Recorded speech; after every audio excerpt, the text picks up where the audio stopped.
شب قدر تمام راتوں کی سردار ہے، چنانچہ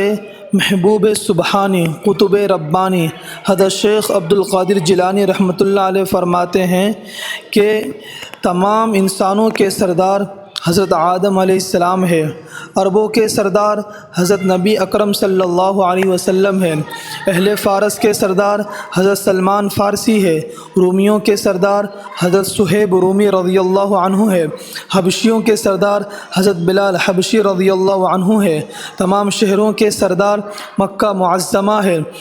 سب وادیوں کا سردار بیت المقدس کی وادی ہے، تمام دنوں کا سردار جمعۃ المبارک ہے، اور تمام راتوں کی سردار شب قدر ہے، سب کتابوں کا سردار قرآن شریف ہے،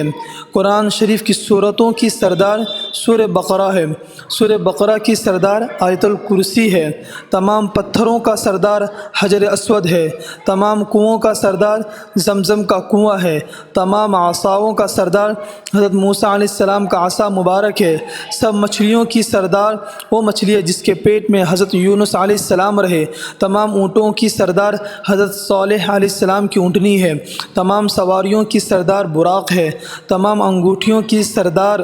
حضرت سلیمان علیہ السلام کی انگوٹھی ہے، تمام مہینوں کا سردار ماہ رمضان المبارک ہے۔ تو قطب ربانی حضرت شیخ عبد القادر جیلانی رحمۃ اللہ علیہ کے اس فرمان سے معلوم ہوتا ہے کہ شب قدر یعنی تمام راتوں کی سردار ہے، اور کیوں نہ ہو کہ اللہ تعالیٰ نے قرآن شریف میں سورہ قدر میں اس کی فضیلت بیان فرمائی ہے جو تمام کتابوں کا سردار ہے، جس سے اندازہ لگایا جا سکتا ہے کہ جس طرح قرآن شریف تمام کتابوں کا سردار ہے، اسی طرح شب قدر بھی تمام راتوں کی سردار ہے۔